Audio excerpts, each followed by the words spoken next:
Okay, Mom. Speak to you later.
About China, its intentions, its crimes, its treatment of dogs. We've got pretty clear views on the Chinese government. Polls show that most Americans do. But here's a question we rarely ask. What do the Chinese think of us? Most of the time we have no real idea. China's on the other side of the world, and its leaders are cagey enough to keep their opinions to themselves most of the time. But occasionally we get a glimpse of what they really think. We did this week when our new Secretary of State flew to Alaska to meet with his counterpart, China's top diplomat, Yang Jiechi. It was a fascinating exchange. Here, for starters, is the Chinese government's assessment of our democracy. Many people within the United States actually have little confidence in the democracy of the United States, and they have various views regarding the government of the United States. So many Americans don't have confidence in their own democracy, he said. In other words, maybe the last presidential election was fraudulent. Well, suddenly, China's top diplomat sounds a lot like one of those right-wing white supremacist insurrectionists you're always hearing about on CNN, the ones the Biden DOJ has put in prison. But he wasn't done. Next, he attacked the Biden administration for its silly neocon foreign policy. We do not believe in invading through the use of force or to topple other regimes through various means or to massacre the people of other countries, because all of those would only cause turmoil and instability in this world. It is important for the United States to change its own image and to stop advancing its own democracy in the rest of the world. Ouch. That's not the traditional language of diplomacy, elaborately polite and obliquely indirect. That's talk radio. The Chinese government has utter contempt for the Biden administration and doesn't feel like hiding it anymore. Tony Blinken, who's supposed to be our Secretary of State, clearly had no idea what to say in response to it. Blinken is not a natural statesman. What Tony Blinken really wanted to be was a pop star. Here's one of his lesser-known non-hits. And then I came on to you, but you said let's just be friends, yeah. Okay, baby, make the service tonight.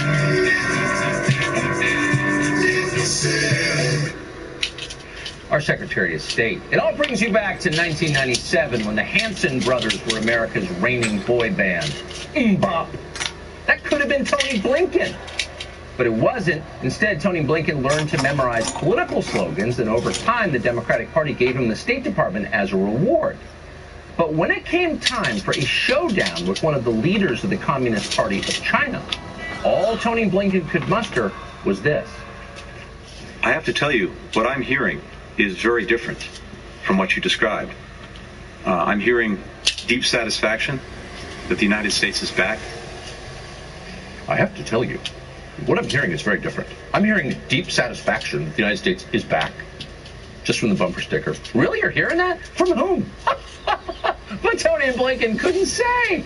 Nor could he manage to press any point that might conceivably benefit our country, the United States. For example, where did COVID come from? We still don't know. The Chinese government likely does know, but they're not telling. Scientists would like to know because they'd like to prevent future global pandemics, so we ought to find out. But Tony Blinken didn't dare mention any of this. Notice its conspicuous absence in his list of concerns. We'll also discuss our deep concerns with actions by China, including in Xinjiang, Hong Kong, Taiwan, cyber attacks on the United States, economic coercion toward our allies. Yeah, what didn't he say? Listening to the Secretary of State right there, that was the preface to his remarks, you would never know that the Chinese government is still, to this day, stonewalling international efforts to find the origin of the coronavirus. Even officials at the World Health Organization, which they pay for, have complained about it, privately, of course. China has consistently lied about COVID-19 for more than a year. The Chinese government delayed the release of genetic information about the virus that could have helped scientists understand it and fight it and save lives. This is a crime of enormous proportions. It affects the entire world. It endangers all of us. And yet the Biden administration, totally paralyzed by identity politics, has said nothing. And in fact, at times, the administration has abetted the cover-up of the origins of COVID-19. As one of his first acts as President of the United States, Joe Biden signed an executive order telling federal agencies to stop making references to the pandemic by the, quote, geographic location of its origin. So as a matter of official U.S. policy,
Really?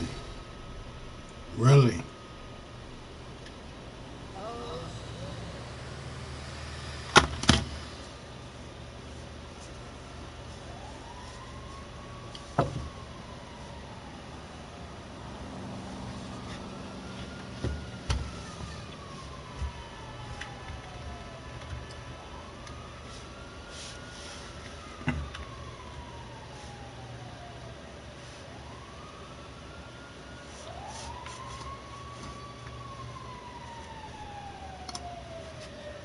Tonight, I'll be eating loaded tots for March Madness. Thanks, boo. I think you better double them tots. No, this mean was last year. I didn't get my madness last year, so we're doing double the madness this year. So let's talk about this a little more, because that's where the rubber hits the road with companies like Delta. What is it that looks like success to you? What is it that you want a company like Delta to do that will influence the Republicans in the state legislature to pull back on yet more of the things they're trying to do to cut off people's ability to vote? Delta has a tremendous amount of political capital and influence. It is a company that we own, that we love, that it actually is based right here in the state of Georgia, right in Atlanta. And so we expect that we would not have these lukewarm statements that say, this is what I support, but that they would come out strong, just as Salesforce led the way, and say that we are against this. This is not what we're going to stand for and move forward in our state. When I think about the bills that happened while the pressure worked, in many ways, the Republicans is like a Jedi mind trick, that on some level you're saying now all of a sudden you came up with bad legislation that we know was rooted in racism, it was rooted in the big lie, and now we're saying, oh, we're not going to do it that bad. Maybe we'll just offer this much voter suppression. They should be unequivocal around saying a couple of things. One, that they're completely against these bills. Two, that they're going to divest in those elected officials, those Republicans and those elected officials who stand and continue to push voter suppression. And three, that they're going to also support H.R. 1 and the federal legislation to make sure that all voters in the country have some expanded protection. Hey, thanks for watching our YouTube channel. You should know that you can follow today's top stories and breaking news, and catch up on your favorite MSNBC shows all in one place. Download the NBC News app today.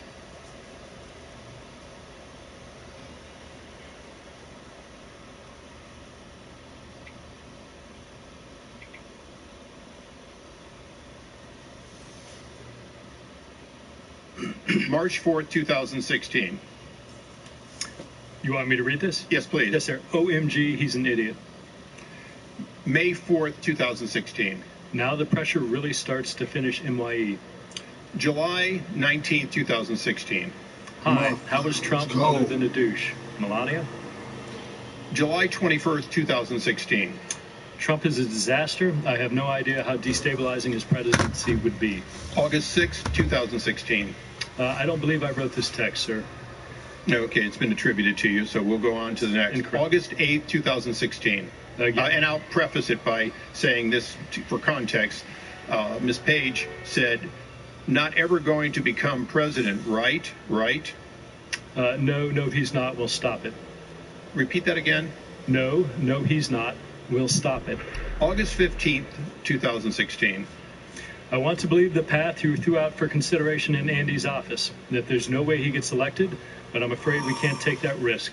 It's like an insurance policy in the unlikely event you die before you're 40. On October 20th, 2016.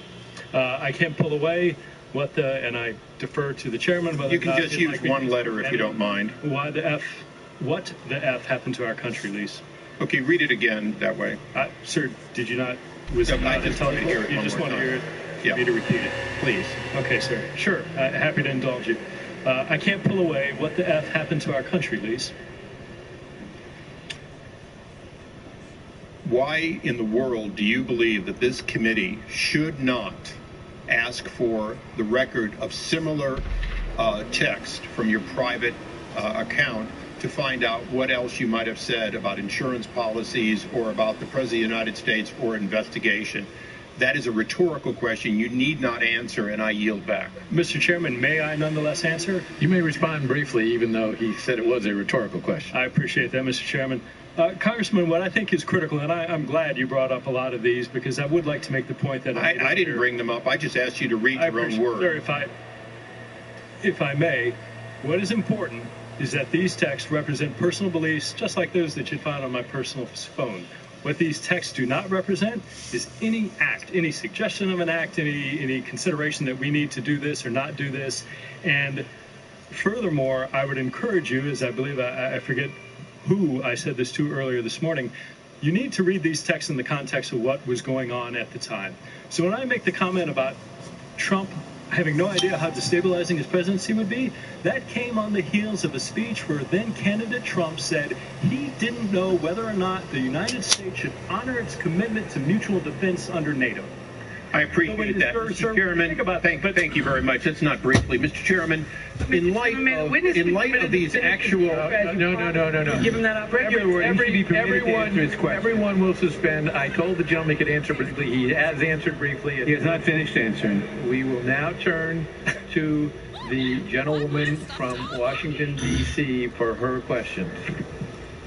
Thank you, Mr. Chairman. In order to allow this witness to continue, let me ask a question.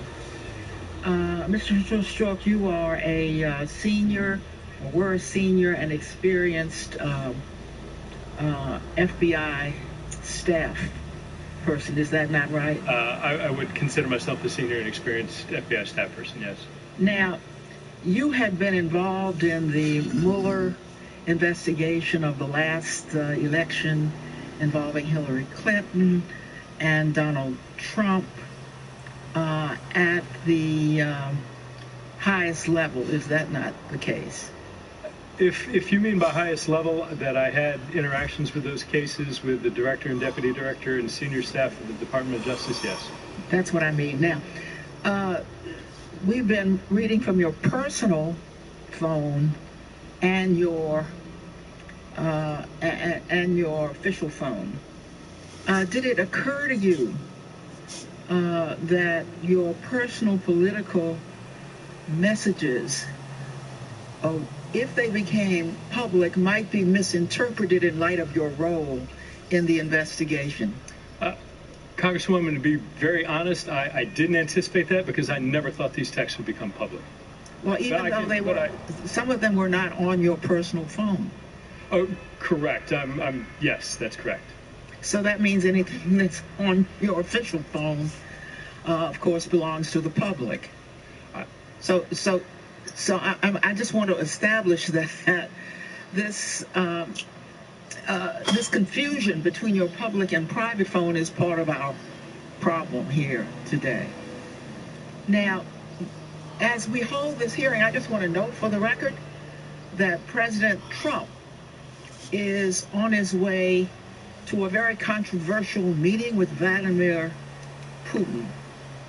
Let me ask you, sir, about a undisputed finding of the Intelligence Committee, and by that I mean the CIA, the NSA, the FBI. These people do not usually speak in such absolute terms, so hear them.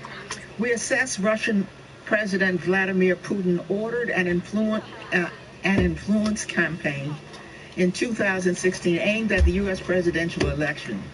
Russia's goals were to undermine public faith in the U.S. democratic process, denigrate Secretary Clinton, and harm her electability and potential presidency. We further assess Putin and the Russian government developed a clear preference for President-elect Trump. We have a high confidence in these judgments. Are these conclusions familiar to you, sir? They are. Are you aware of any finding that undermines these conclusions of the three intelligence committees? I am not. The Senate committee on the other side of the Capitol, under the leadership of a Republican chairman, Richard Burr, and not split in the way our own intelligence committee here in the House, has made a bipartisan finding affirming the intelligence committee's assessments. And I want to quote just briefly from them that the three committees, the Intelligence Commission assessment is a, quote, sound intelligence product. Now, let me indicate something that I had not known before preparing for this hearing, that they not only cited the usual context here in the United States, they quoted public Russian leadership commentary, Russian media reports, all aligned with the body of our intelligence reporting. Were you aware of the confluence of what the Russians were saying and what our own intelligence sources are saying? I believe I understand your question to be between the intelligence community sources and methods and open source reporting, including those from Russia. Yes, I was aware of all those things that coming together at the same time. Do you have any reason to believe that the Senate Intelligence Committee or the NSA or the CIA or the FBI or the Office of the Division of Intelligence are on some kind of an effort to discredit President Donald Trump? The gentlelady's time has expired, but you may answer the question. No, not at all. Thank you, Mr. Chairman. Gentlelady from the District of Columbia yields back. The gentleman from Ohio is recognized. Thank you, Mr. Chairman. Mr. Struck, you were involved in investigating both the matter of Hillary Clinton's private email server and the so-called Russian collusion matter. Is that correct? That's correct. And Ms. Page was also involved in both those. Is that correct? She was not a member of the investigative team for either. She was a senior staff member for Mr. McCabe, who I believe began... But somebody you were communicating with on a fairly regular basis on these matters. Thank you. And you would agree, would you not, that both investigations were supposed to be fair and unbiased? Yes, and that they were. Yet you were both rooting for Hillary Clinton to win, and you both detested Donald Trump. Did you not? I think that's fair to say. And in fact, as we've learned, you apparently found Donald Trump's supporters detestable too, like those around Loudon, Virginia, as we've already heard, whom you called ignorant blanks. I'm not going to say that here, and that you had visited a Southern Virginia Walmart and could smell the Trump support. Now, I have to say, when I read those communications and when I hear them here, those between the two of you, specifically what you had to say about Trump supporters, it reminded me of something that Hillary Clinton had said about Trump supporters. She found them, what did she call them? Deplorables. And I would submit that it was your and Hillary Clinton's smug view of Donald Trump's supporters that was truly deplorable. Don't you think that the American people, when they're paying your salaries, when they're paying for a fair and unbiased investigation by none other than the FBI, deserved a whole lot better than what those comments I just referred to reflect? Congressman, two things. One, I absolutely regret the appearance of some of those texts and wish I would have said or phrased or not said at all some of the things I did. Two, I disagree completely with your attribution to my views of Trump supporters. I never said that. I expressed no such thing. There are millions and millions and millions of Americans who I deeply respect and honor. Let me reclaim my time here. But I just also, interestingly, you told Ms. Page, and I'll quote here, "I loathe Congress," and she agreed. Now, you're probably in pretty good company there. A survey I saw a while back about Congress found us less popular than root canals, head lice, and colonoscopies. And although we did beat out playground bullies and the Ebola virus, but this is not about us. It's about you and whether or not the American people can have the confidence in the investigations that you were involved in, and whether you were fair and unbiased when you investigated both Hillary Clinton and Donald Trump. Would you agree with that? Sir, I appreciate that concern very much. And let me explain a little bit about that comment. I have the utmost respect for Congress, for its role in oversight, for its role in passing laws, for any of the functions. What I was stating in that comment was the efforts by some to turn legitimate oversight activity into unwarranted. We appreciate there's no criticism of the FBI doing nothing but doing its job. There's a lot of us up here that don't like Congress particularly too. So there's sure a lot of the American people, the vast majority, would agree with you on that. Mr. Strzok, you were removed from the Mueller investigation, correct? Yes. But for the most part, all the others that were there are still there, correct? I can't speak to the current staff. Well, let me tell you who they are. Greg Ambrose, who gave $1,000 to the Democrat running to hold the Senate seat previously held by Barack Obama, and $2,600 to Democrat Senator Gillibrand, and $0 to the Trump campaign. He's still there. And Rush Atkinson, who donated to the Clinton campaign, and $0 to the Trump campaign. He's still there. And Kayleigh Freeney, who contributed to both the Obama presidential campaigns and the Hillary Clinton's campaign, and $0 to the Trump campaign, still there. And Andrew Goldstein, who donated $3,300 to both Obama campaigns and $0 to the Trump campaign, still there. And Elizabeth Prelogar, who, by the way, clerked for liberal Supreme Court Justices Ruth Bader Ginsburg and Elena Kagan, and contributed to both the Obama and Clinton campaigns, and $0 to the Trump campaign, still there. And James Quarles, who contributed to the Democratic presidential campaigns of Dukakis and Gore and Kerry and Obama and Hillary Clinton. Now, he did contribute to former Congressman Chapis and Allen, but he contributed $20,000 to the Democratic and Senate campaign committees and $0 to the Trump campaigns. I could go on, but I'm just about to run out of time. Suffice it to say that 9 of the 16 investigators still on the case gave to Hillary Clinton or Barack Obama or to both, and none gave to Trump. Now, shouldn't such a wide disparity in political support of one party over the other give the American people concern that even though you are off the Mueller team, that the fairness and lack of bias that President Trump deserves and the American people deserve just might be lacking here? The gentleman's out of time, but the witness may answer the question. Thank you, Mr. Chairman. Sir, what I'd tell you is this, and what I'd ask you to tell your constituents is this. I have and had no idea what contributions were made by anybody staffing the special counsel's office. What I can tell you and what I'd ask you to relay to your constituents is the men and women that I saw, the attorneys, the agents, the analysts, were the most remarkable, bright, patriotic, hardworking people that I've ever had the honor of working with. I want you to know, and whether people leave here believing me or not, I was absolutely and remained absolutely convinced that the efforts and the personnel who make up the Office of the Special Counsel are the best in America. And I have complete faith and confidence that they will arrive at the truth and that they will do that well. Gentleman from Ohio yields back. The gentleman from Tennessee is recognized. Thank you, Mr. Chair. Mr. Chair, I don't know where to start. If I could give you a Purple Heart, I would. You deserve one. This has been an attack on you in a way to attack Mr. Mueller and the investigation that is to get at Russia collusion involved in our election, which is what this committee should be looking at. A direct strike at democracy and what this country's about, and free and fair elections, and keeping us independent of who is our foe, not our competitor, our foe. I just returned from the OSCE in Berlin, and there is little question among our allies and people and diplomats throughout Europe that Russia is an antagonistic country that is trying to wreak havoc in the Baltics, in the Balkans as well. They tried to use assassination to try to influence the elections in Montenegro. What they've done in Ukraine with Crimea and the Donbass, what they've done in Georgia, what they've done in Moldova, they are the bad guys.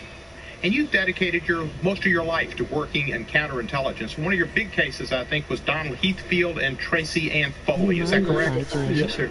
And that was how many Russian folks did you expose and bring to justice? But that was a long, large investigation that a tremendous number of extraordinary people worked on. That there were ultimately, I believe, 10 roughly Russian illegals that were here. But that I started out in the early days and was honored to start out. And again, that ran a decade. And how many Russians were deported for that? Sure, if memory serves, 10 or 11, but I'm not certain on that number. Pretty good case that you worked on. A good job.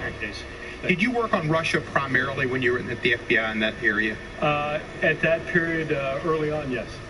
Are there some things you can tell us about the Russians that maybe we should know before the president meets with Mr. Putin, his very good friend, and a man he cannot say anything bad about? Sir, I can speak to my experience.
I love my son, so I'll job for him.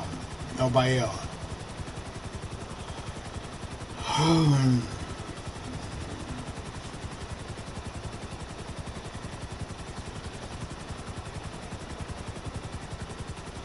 Especially since my son is like awesome. Isaiah 7-9 Beasley. Look it up. Fuck with him.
Motherfucker, man.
Cypress Flats, man. What the hell? Look, man, I gave up on you guys, man. I went to Cracker Barrel instead. I got me some wings. I thought you was dead. Alright, well, you better be free next time. Now remember, I like triple D.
Kill somebody.